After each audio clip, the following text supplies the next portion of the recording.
Hello, good morning, and welcome back to the Football Terrace. Thank you very much for tuning in today. It means a great deal to us as ever. Do me a big favor and smash the like button right now. Hit the like button, hit the share button, and all that jazz. We're here to talk to you about the Ismaila Sarr situation, why it did or why it did not go through so close to the end of the transfer window. Want your views and your opinions on that as we deliver that to you today. Because Ismaila Sarr was a name that was going around a lot. United in the end brokered a deal for Pellistri, and it didn't happen. There are also rumors today that Manchester United are going to go back in for Jadon Sancho next January. That, my friends, is a crock of BS. That is a crock of bull. Nobody is believing that. And you know what? Even if Man United are trying to spin that PR right now just to keep fans happy, they're off their heads. There's absolutely no chance in hell. No chance in hell. Man United are going back in for Jadon Sancho in January. I would also say, and I mean this, I don't think we're going to go back in for Jadon Sancho at all. At all. Not if what we ended up buying is successful anyway. So Ismaila Sarr, Man United decided to reject the notion of loaning him with an option to buy on deadline day, and instead decided to complete two deals, one of which will see the young Uruguayan Pellistri join Manchester United as of now. And of course, Amad Traore will be joining the club in January from Atalanta. Now, we're going to go into why. There are multiple reasons as to why this happened. But I want your views and I want your opinions as to whether or not you think this was a good decision by Man United, if the news that's coming out this morning is just a PR spin by them. So the sort of notion that we rejected the deal for Ismaila Sarr because we see bigger and better talent in Amad Traore and in Pellistri. Do you think this is real? Do you think this is Man United having done the due diligence, or are these last minute cheap panic buys of so-called wonder kids to try and appease us as fans? I want your views and I want your opinions on this and the Jadon Sancho situation. Do you think if there's any way, shape, or form that Man United will go back in for the player again? Do any of you actually believe that? Like, genuinely, does anybody actually believe that that is going to happen? Personally, I don't. I can't see it. I think we're being lied to. I think it's BS. I think it's nonsense. But I want your views. I want your opinions. Hit that like button for me right about now. Tell me what you're thinking. Tell me what you're feeling. Also, go into our description below and subscribe to our Clips channel. Really important for myself and KJ that you sign up for that. It really, really is. Pav here says no chance whatsoever. I agree. Winter surfaces. This is Werner all over again, saying we could have bought him, or we will buy him. Cross of you know what? I don't. Winter surfer. That doesn't make any sense. That sentence. Try writing it again for me. Timothy says, "Are you guys even listening?" Terry literally said it's a crock of beer. Yeah, listen, people are having a go at me listen, I'm not the one who made up this news. I'm not the one who's stating Man United are going to try and sign Jadon Sancho in the January window. I am quite literally telling you that it is BS. BS. BS. BS. I don't know how many times I have to say that word out loud for some of you nincompoops to understand that we report what the news is saying and give you, the fans, the opportunity. What you should be saying is, Terry, you're right. You're right not for believing in it. But no, you won't do that, will you? You little simp keyboard warriors. It isn't happening. Any Man United fan that thinks it's going to happen is off their nut. And there's almost an element of you can't want it to happen right now. There's three reasons as to why you cannot want the Sancho deal to have to happen. So first and foremost, this is what we're being told, and I want your opinions on it. Manchester United decided against signing Ismaila Sarr purely and simply because they believe that Pellistri has a bigger ceiling and is a better overall talent. Secondly, they believe that Aman Traore has better ability and a higher ceiling and is a better overall choice. There was a lot of notion that Aman Traore and especially Pellistri would be coming into Man United and going straight into the under 23 setup at Manchester United. That's what people believe to be true. But an interview yesterday with the chief executive of his previous club in Uruguay gave us some pretty interesting information. And he said here that Pellistri is going straight into the first team. He is going to play. That is what he said here. During negotiations, they asked me if I could guarantee that he was in a bubble over here in Uruguay because they needed him right away. Then it will be a matter of whether the manager picks him to start, but he's certainly part of the first team plans. Everything was agreed, even in the form of payment. There were going to be 2 payments for the player, one now and the other one in July 2021. Like we told you, most set transfers, no matter how big or small, are paid within installments. I love the fact that someone's actually confirmed that. He says, of course, we asked to keep him on loan for 6 months. We tried in every which way, but Manchester United argued that they wanted the player now. It's normal when a European club buys a player, they want it to go through immediately. But Manchester United have been scouting him for 18 months, and they decided that now was the right time to pounce because they need him for the right-hand side of their attack. That's interesting information as far as I'm concerned. It's interesting that Manchester United have gone. I don't really see why the Uruguayan club have any reason to make that up. It makes no sense. This was after the fact, after the money was agreed. So it looks like Pellistri's coming straight into the Man United team. Man United believe he's a better, cheaper alternative with a higher ceiling than Ismaila Sarr. But that also goes in to tell me why we're not going back in for Jadon Sancho, because this kid plays on the right. And then Aman Traore is coming in January. He plays on the right-hand side. Now, the only way we go back in for Jadon Sancho is if these 2 young bucks fail. None of us want that. What we all actually want is for these youngsters to come in and be brilliant. Like, I'm literally sitting here praying that we see Pellistri play against Newcastle and we go, wow, what is this kid? What have we just bought?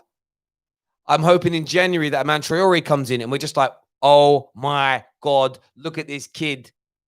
Look at this kid, the best Traore in the league, bruv. That's what we want, right? That's what we want. And because we bought 2 young players that play on the right-hand side of the attack that are both skillful, they're technical, they've got a bit of speed, they've got dribbling ability, they can cross. Yes, very raw and a lot to work on. We are not going back in for Jadon Sancho. Do not be suckered into this news that Manchester United are going back in for Jadon Sancho. We turned down signing Dembele on a permanent deal, which I think was right. We turned down signing Ismaila Sarr on a permanent deal to sign Pellistri and to sign Aman Traore.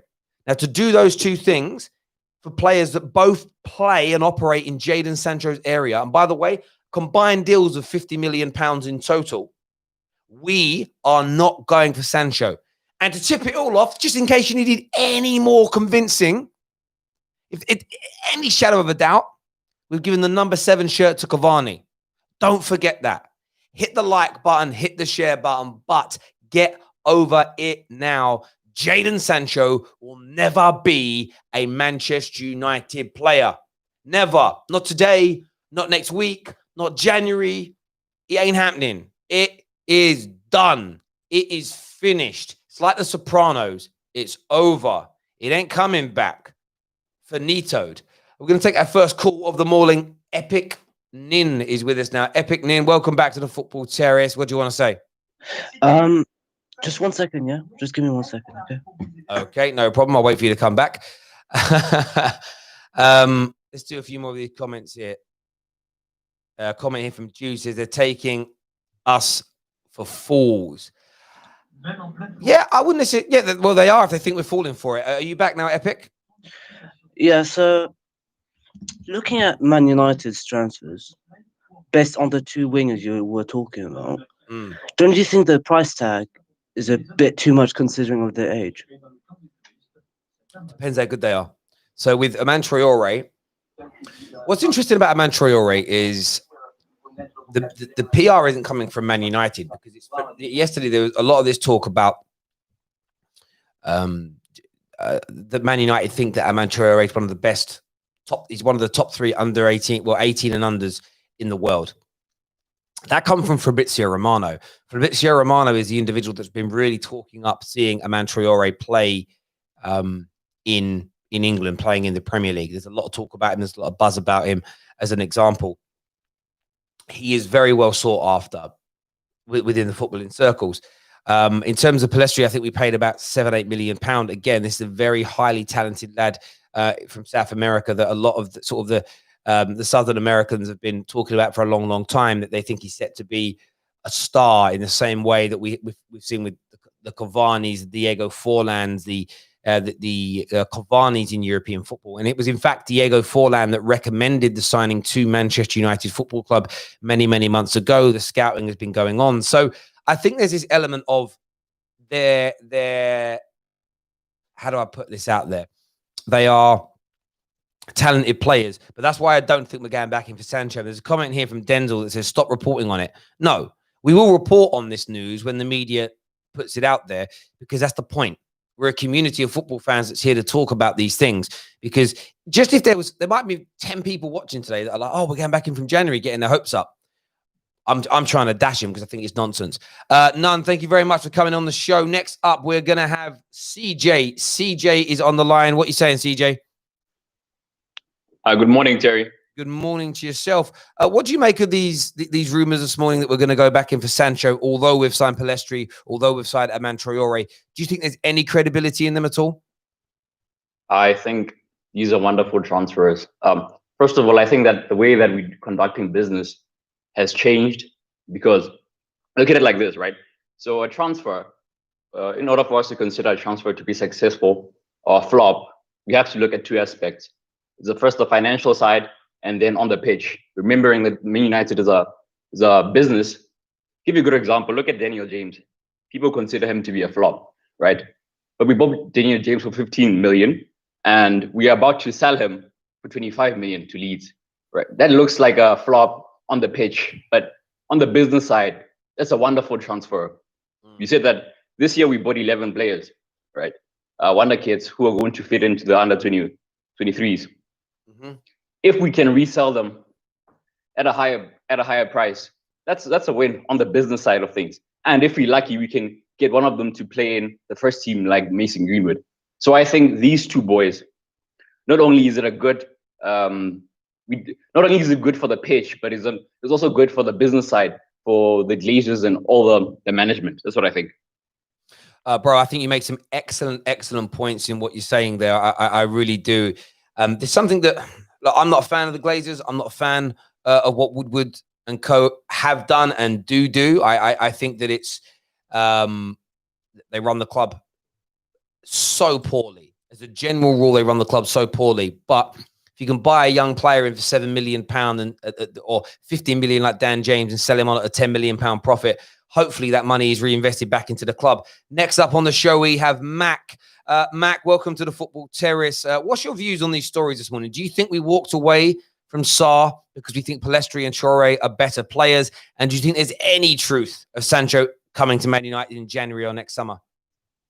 I mean, the Sarr deal, I don't really know about. I mean, personally, I would have signed him. There's a few players as well in the Championship we could have signed. Buendia, I would have gone for. I don't know why we haven't gone for him either. That's just doesn't make sense to me. Like, you know, it's what I'm trying to say with Man United, man. I'm deflated as a Man United fan right now, man, because the way we're being run as a club is just terrible, man. If you're looking at it really and truly, there's a few Championship players we could have gone for. You know, Norwich have got a couple of players. Max Aarons I would have gone for as well. These would have been cheap signings. If we're like really being run in a good way, you would look to snap these signings up. But on Jadon Sancho, yeah, I can't really see it happening myself, man. I mean, it's just a shambles, man. Mate, I couldn't agree with you more. I think, look, I'm I'm relaxed about it. You know, I'm old enough and ugly enough to have seen us fail on. I remember us not getting Gaza when we wanted him. I remember us failing to get Gabriel Batistuta, Alan Shearer, just to name a few that we went for and didn't get. Wesley Sneijder. What's been painful? Yeah, I mean, but what's been painful in the Glazer era is that we know that we haven't signed a lot of these players because we haven't been prepared to pay the money. And like I said yesterday, I understand that we may not have had the finances this summer to get Sancho, but there's two things in that. One, they shouldn't have prolonged the inevitable because it's painful for fans. And secondly, the only reason we don't have the money is because of how poorly we've been run for 15 years and how much money has been taken out of the football club or wasted by Woodward. We've wasted about £2 billion in total. So you sit there and think to yourself, that's why it is painful. But still trying this is what I would go on, mate. No, go on, Matt. No, well, I was talking to Indiana because we follow each other on Twitter. I was talking to him yesterday. I said to him to research into Germany's 51% rule. I don't know if you know about it, but basically, like the fans, no decision gets made without them because they are the majority.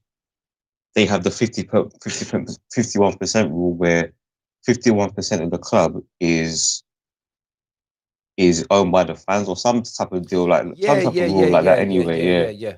So no decision by the board gets made without the fans say so because they are the majority. They got the majority percentage of the club. You know, I don't know if the FA probably need to step in or do something, but like if you look at England and look at the majority of the owners that we have, Arsenal's owners have been cheating them out of money for time. I mean, when Arsenal talk about they don't have any money, I don't personally believe that. I think that's all BS as well, because Arsenal season tickets are through the roof. I don't know how like they're trying to talk about how they've been affected by COVID and you know what, just after a couple of months not having any fans in the stadium. That's rubbish, man. Don't give me that. Where's all the money gone? Where's all the money that you've had gone? Well, I think that's the same way. You know what I mean? Yeah, mate. I think you make a great point there in terms of where again, I know accounts are public information and anybody can read them, but equally, good accountants can hide and bury money and do whatever else they need to do. And I don't profess to understand it to that degree. So many clubs are not run in an impeccable way. The way I look at what Tottenham have invested into their stadium. And then how much money they spent this summer. For me, yes, okay, Man United in the end, we did spend a bit. We have spent a bit, like a little bit, but it's pennies. I think we spent, including these youngsters, I think we spent sort of 70 odd £million directly on play in terms of new commitments, plus the salaries of players this summer. And I know that, again, maybe we're right not to spend over, the main three targets would have cost us over £200 million. And maybe that would have been too much for us to have spent this summer. I know Chelsea spent big, but that's because they had 2 summers worth of money in one go. And of course, they had and they raised and they had £200 million of income come in because they sold Hazard for 140 and Morata for nearly 60 million. So they had 2 years worth of money, plus they had those sales. So it was a bit easier. But we still could have done better business as a club. If you think about it this way, this is why even I want Pellistri and I want Aman Traore to be stars. I really do. But the only thing that's like sticking in the back of my throat about these PR spins about, this is why we said no to Sarr, this is why we said no to Dembele for these kids, is if we knew we were not going to buy Jadon Sancho, if we would have gone and got Pellistri and Aman Traore signed in July, maybe in August, then everybody would have more faith. We'd say, well, there's a plan of action. And that's where I think that's the thing is I don't feel like we've planned properly. When we don't plan properly, it feels like a scattergun approach. And I think it creates disharmony. It's not the amount of money, it's the way in which we've done our business. Personally, I don't think football clubs can keep spending this amount of money at the rate that they're spending anyway. I mean, because it's like, what are we going to get to spending 200 mil on players? I know market value goes up, each year, TV money gets better, and I understand that, but I don't really think that we can keep spending at this rate anyway. So they would like to say, you know what, we're going to just step back, we're going to invest a bit more in the youth and look for the type of niche deals. Well, I'll be fine with that. But it was the way in which, we've just been. It feels like we've been cheated. You understand? It's just it's not how you run any type of business, and we just look. You know, I sat there and thought to myself. I sat there and thought to myself, what are other clubs thinking about us right now? We must look like an absolute joke. Yes. Do you know what I mean? And Like to other clubs, we must look like they must be sitting in their ballrooms going, "Look at these geezers." Do you know what I mean? Like 100%, we bro. must look like a joke to everyone. No, mate, 110%. It's that. It's the embarrassment of it. Like I've said, if we walked away and got this business done early and kind of and briefed the media early on, listen, we're not going to commit to ridiculous money this year. We think clubs are trying to sell players far too high considering everything else that's gone on. There was a way you could have spun this positively. Look at Arsenal. 55 redundancies. Their mascot made redundant. And then they've gone and spent quite a lot of money this summer. In terms of, you know me, I don't just look at the transfer spend. That the Partey deal is a £110 million commitment as a football club. You look at the Aubameyang deal, he's on £375,000 per week. That is I think that's an increase of about £150,000 per week. Do that over a 3-year period, so it's millions of pounds. Sign Willian on £220,000 per week. Arsenal have committed a lot of money to their on the field activities, but they made a lot of working class people redundant to be able to do that. Now, that's for Arsenal fans to deliberate as to whether or not they agree with that, they're happy with it or whatever. But Man United very much did some brilliant things during lockdown, where even now we're still paying our match day staff, even though we're not going to probably have fans in all summer. That's an amazing gesture. So use that to say we're not going to be bent over a barrel by clubs that are charging exorbitant amounts of money in this era. We are going to keep every member of Manchester United's staff, the working class people, employed. We are going to buy players. We have bought players to improve our first team squad. We've bought some amazing, talented youngsters, some of the most highly rated individuals around the world that are coming in that are going to do the business for us. We are going to look after the pennies, which will then take care of the pounds. And then as fans start to come back into football and things increase, we are then going to go back in the market and do you guys proud. Something along those lines. Word it a little bit differently from that. I'm not a PR guy, but word it something like that. And we'd have gone, do you know what? I'm proud of my club. We're making no redundancies. We're going to keep paying people their salaries that they depend upon to feed their children. We're going to keep helping out the community. We are going to improve the first team. We're not going to allow ourselves to get into a long, drawn-out battle with a club over money that we don't think is sensible during this time. And we're going to move on. I think we'd have felt proud of that. But who is advising our board is amazing, bro. It's crazy. Do you know what it is, Terry? You know the thing about our club. You know when you look at our club, we don't have football people. When you look at Bayern Munich and you look at like Franz Rummenigge, he's someone that actually comes out and he actually speaks to the fans. Does anyone know what Edwards' voice even sounds like? I've never heard him talk. He's a posh. I've heard it once. He's like he's from Chelmsford. He's like a posh Essex boy. The worst, bruv. The worst. Like posh Essex. Well, you know more than me. I've never heard the brother talk. So I'm just like, it's one of them ones where it's like we don't have anyone that directly talks to their fans. All we get is these like things that get put out into the media, and then we then question whether, is that even like, is that true? Do you know what I mean? No, and Mac, another thing I wanted to just touch upon. Go on, mate. Yeah, just one quick thing I want to touch upon is this whole like Pochettino thing. I mean, like some United fans, like I'm an old United fan, so I've been through this before. You know, you can't have this short-term success thing, man. It's like it's just not going to work. Pochettino got sacked by Daniel Levy because he wanted to make improvements into the training facilities. I think something to do with cameras or whatever like that, or whatever. He wanted to make improvements on the training facilities after he got Tottenham into a Champions League final. And Daniel Levy said no. Things happened behind the scenes where he thought like he wasn't getting the investments that he needed. Their relationship broke down. What do you think is going to happen if he then wants to make those type of demands to us, as a football club? If he then like gets us some type of short-term success, the same exact thing, even more ruthless, because I mean, I'm hearing from United match-going fans that the roof is leaking. They're not even prepared to even invest money in the roof, Terry. Of course, brother. And I've seen the footage, mate, I've seen the footage of that. It's so true. And in terms of talking to us, this is the thing. I learned this very early on in my sort of commercial and business career, that consumers, clients, supporters, and I'm naming them in that way because whatever you are, however you feel treated, or however the sort of the industry you're talking to, or the individual company you're talking to treats you, the club treats you, is we care about transparency. So I come from a banking background, I come from a retail banking background, and when I first started, it was a shambles the way they treated consumers. And some people say it is now, but trust me, like hindsight's lucrative. When I joined, people would have like charges. We'd charge people like £45 for having a failed direct debit, or we'd say no to them for borrowing some money, and they'd be angry and ask why. And I was being trained, and I'd literally see staff almost smiling, saying that's just because it's the rules. That's all the consumers were told. That would infuriate them. Over the course of time, new leadership, yes, they reduced how much people got charged. They made it far easier not to get charged. They did a lot of great things. A lot of it was forced, by the way, onto the industry by court orders. But they did these things. And then there was this approach to start explaining why we do what we do.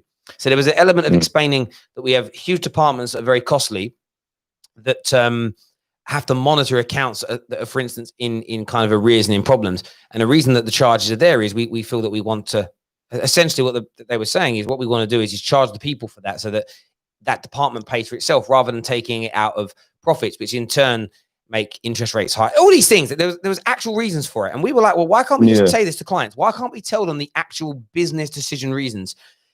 They signed it off. And we started seeing everybody, not everybody, that's a lie. 90% of people went, okay, fair enough. They would understand why we were doing it. And that's what I mean in life. Of course, it's about telling people why. So something I didn't understand in the financial world was, why do people with worse credit get given higher interest rates when they're less likely to be able to pay their lending back than somebody with good interest? It made no sense to me when I was younger. Why are you making it harder for somebody who struggles? And they were like, well, it's because the way lending's done, essentially, in the banking world, in a myopic sense. If I want to borrow £10,000 and you've got £10,000 in your savings account, the bank lend me your money. But what they do is they borrow the equivalent of that money from other banks and industries, but they do it in large scales. And then they have to insure that money. And essentially, it's insured into all different pots. And they have like sort of low risk right up to high risk lending. And the insurance on the high risk lending is, of course, higher. So the premium's higher. So lending that money to a consumer comes at a higher premium. Thus, the interest rate is higher. Like it's very complex, but in a basic sense, that's how it's done. When they told me that, I was like, it makes sense. But it's about transparency. And for me, that's the problem with Man United Football Club. There is no transparency. There's no understanding. There's no accountability. Otherwise, you assume that it's a conspiracy. Exactly. If they sat in a room and had a number of fans in there, chucked a few fan channels in, some supporters clubs, some people off the street, and we could challenge them sensibly and say, why would you say and do? They might give you an answer, and you go, I get it. Rather than for me, rather than the Sun telling me commodity. Yeah. And look how we're treated. Bruv, 110%. I couldn't agree with you more. And I've seen it in my career. When you start explaining and you open up and you tell people the truth, it makes things a lot easier in every aspect of life. People often, I used to do some charity work up until a couple of years ago because of time, where I used to help people that were in bad debt. Because when I was younger, I got into bad debt. And I was trying to explain to them that how I got out of it comfortably was I just went and spoke to all the companies I owed money to. So the energy companies, the phone company, whatever it may be, I'm like, I can't afford this. They put me straight into a plan that I could afford. So I never got bad credit. And I was trying to explain to these people in debt that if you just ignore it and throw the bill in the bin, that's when eventually you get the bailiffs at the door, emptying your house. If you're just open, swallow a bit of pride, and explain the situation to these companies early on, they will all help you. Because they don't want it to go that far, because they lose the money as well. And when you explain to them that if you've got £1,000 debt with council tax, and the council tax sell that debt to a debt collector, they only get 10% of it. So the council only actually get like £100 for the £1,000 debt. They'd much rather go into a plan where they get their money back over a 2-year period. It's more lucrative. Plan, And you explain that to people, and they're like, I didn't realize that. It's like, like transparency, knowledge is power, and information is so key to making people relax. And I just feel like Man United have become so closed loop. That's why we don't trust them. Until they open up, the trust will never ever be there again. In my opinion, anyway. In your opinion, what do we then? Because I see people doing hashtags and whatever, and that's rubbish. That ain't gonna work. Like, forget all that. You know what I'm saying? Stop it. What do you think we can actually do? Because I'm sitting there, I'm thinking to myself, I don't know. Wait, I just feel stuck as it because I'm a passionate United. I've been supporting Man United since I was, early '90s. You know what I'm trying to say? Mm. What can we do? Because you know what? You know what I've noticed? Like even the fan channels can't get together. Well, this is, mate. I'm not calling any particular person out, but KG, the comedian, put a post up about fans coming together and making videos. I tweeted it saying I'll get involved. I then DM'd him, said I'm up for it. Let's do something. And he basically told me that not one other person that he tagged has committed to doing anything. And one of the biggest reasons is, like, if the Stretford Paddock love the club, and United Stand love the club, and United people love the club, I love the club. I'm not a Man United fan channel, but all come together and do something. Like, these men need to grow up, man, because it's like the problems that they're having, like they're not. They man need to grow up. You lot, the way they're arguing and beefing with each other, it just shows me you lot have not been you're not been through any real situations in life. Because if you've been through real situations in life, arguing between fan channels, what's going on? Like, is that what beef is nowadays? Do you know what's mad about it? Cool. Do you know what's mad about it, bruv? Right? Yeah, I grew up in Hackney and Leighton, bruv. That ain't what beef is. Arsenal and Stratford. Oh, that area, bruv. Yeah, sweet. That's where I worked in retail. I lived in that my whole life, bruv. Like Leighton, Hackney, and Leightonstone areas where I grew up, bro. Yeah, I know you're from the ends. I know you know what I mean. Yeah, Norton boy. That's where my school. So, like, I think St. Bonds. Oh, okay, yeah, I know the school, bruv. Do you know what's mad about it, right? This is the thing I'd say. I don't have an issue when fan channels have a difference of opinion. Debate it out, thrash it out, banter each other, challenge each other. But the whole taking it personal thing, and even if it is personal, because things have been said and nasty things have been done, put it aside for the football club that you say you love. But the thing is, it's whatever reason, and this isn't just exclusive to one of them. This is all fan channels. It's like, our business is now more important than the end result, which is the football club, which I think is mad. Because if you actually forget like the kind of both sets of all fan channels will have like a group that are like completely dedicated to them. The vast majority watch both. Like the vast majority watch all channels. Like a lot of my contributors here, the likes of KJ, Neeks, they watch all the fan channels. Like they watch all of them. So they want to see them come together and push back. That's what the majority want. And it's like they should be doing something, but that you can't get anyone to unify together. You'll probably find the same you'll probably find the fanzines, the little magazines outside the stadium. You probably find they're arguing. Yeah, I've seen over the years 2 different people that make the flags for the stadium. Their little groups fighting and arguing. It's mad. It's crazy, so stupid, man. It's crazy. It's so stupid, and it's like we're all grown people here, and it's just like you lot are fighting over what really? Who can get like Fabrizio Romano on their channel the fastest? Bruv, and for me, and do you know what's mad about it, right? Fabrizio on the channel is great, right? We inquired and spoke to about having him on, and we pulled away because I was like, I said, "What are you going to say on my channel that you haven't said on the others?" And the answer was nothing. And I'm like, well, I'm not paying you to come on then to tell me what we know already. I think like I was like, that's mad, bruv. I'm not doing that. I'll just catch your tweet. Yeah, exactly. I'll just do a video on your tweet. That's what I started doing, and it's like cool. Yeah. Listen, I said if I'm paying someone to come on and give information, that information's got to be exclusive to that call. It can't be. You know what I'm trying to say? You ain't going to give me any like extra source. Yeah, imagine it's like said, Terry, can you come and give me some financial advice? Yeah, cool. I need you to pay me. What information you gonna give me? I'm gonna read you the terms and conditions that's on the contract. That's basically what we're getting here, bro. Read it yourself, innit? Like it's a madness. But yeah, it's the fact that I'm not calling them out. I like Alan McCullough. I think Stephen's great. What Mark has built is brilliant. But I want to see unity amongst Man United fans because we can stop or at least change the direction that the Glazers are going in. You know, if I know people say you can't stop people, you can if enough of you shout loud enough. If you get people on board, like if you just got the United Stand and the Stretford Paddock to mobilize and get the majority of their supporters to be like, let's boycott sponsors. There's nobody renews season tickets. Let's do what we can to keep. Look how they're saying they've been damaged by losing the match day revenue. Imagine we take another £100 million away. Imagine what that would do to us financially. And all we say to them is, we want you to go out and employ a sporting director and a transfer negotiator who have a pedigree within the game that you're going to give complete anonymity to run the element. If as long as we got that, we go, now we'll come back. Yeah. Like put like not a ransom letter in. Don't like cut out like letters from a newspaper and send it in like a madness, but go to them and say, we will come back and spend money. We will financially support your endeavors if we get this. We want this because we want. And then if we still it's still going wrong, maybe then we can go, well, actually, maybe we're being, but we want that, you know. And I was saying last night to people that want, all these fans at the Chelsea podcast that were talking about buying the PSG kit. Listen, I know it's a modern day phenom to want to wear other clubs' kits because they look nice. My view is this: I think it's weird personally, but each to their own. But I meant what I said last night when I sent in a super chat. Like, if you buy another club's football kit, you are financially supporting their endeavors. You make it like, imagine 1 million people buy the PSG kit, they're not PSG fans. Do you know how much money that generates for them and their sponsors? That it then in turn enable them to stay at the top of their game, right? You're actually you're physically supporting another club. Now, somebody said, "Well, that means, Terry, because you don't buy Man United merch, that you're not supporting Man United."